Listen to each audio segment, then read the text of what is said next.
It is a tradition that has been observed for a long time now that the East African community countries presenting their budgets on the same day, a tradition that is seen by the East Africans as the one thing that the countries agree about wholly. And today, Kenya, Uganda, Tanzania, Rwanda will outline their economic focuses in the next 1 year, where most will focus on improving roads in the country, boosting investments in education, health and tourism sectors, and also boost power production. The Ugandan draft budget 2013-2014 is expected to be 12 trillion Ugandan shillings. The budget will be presented by Finance Minister Maria Kiwanuka.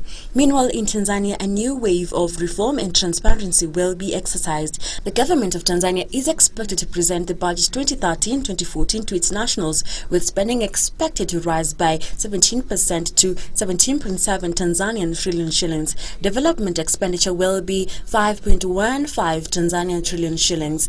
According to the Minister for Finance, Dr. William Mugimwa, the government priorities in 2013-2014 are to increase availability for electricity, transport, infrastructure, strengthening information and communication technology. Finally, the government of Rwanda will present its 2013-2014 budget this afternoon by Finance Minister Claver Gatete.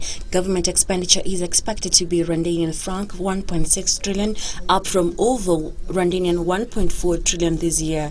Although major donors like Germany, the UK and the European Union have restored aid to Rwanda, the country's recent Eurobond issue has boosted sources of local funding, ranking in 223.4 billion Rwandan franc. Proceeds from the Eurobond are expected to pay off Rwanda Air's loans and fund the completion of the Kigali Conference Center and Kigali Convention Center, as well as the Nyarabongo hydropower project. This will supplement domestic revenue collection, which were recorded at 346.2 billion Rwandan franc between July and December 2012, higher than the projected 345.9 billion Rwandan franc.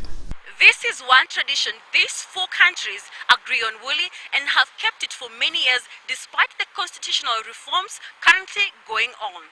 Reporting for Channel 1, Eye on the Budget 2013-2014, I'm Caroline Jenga.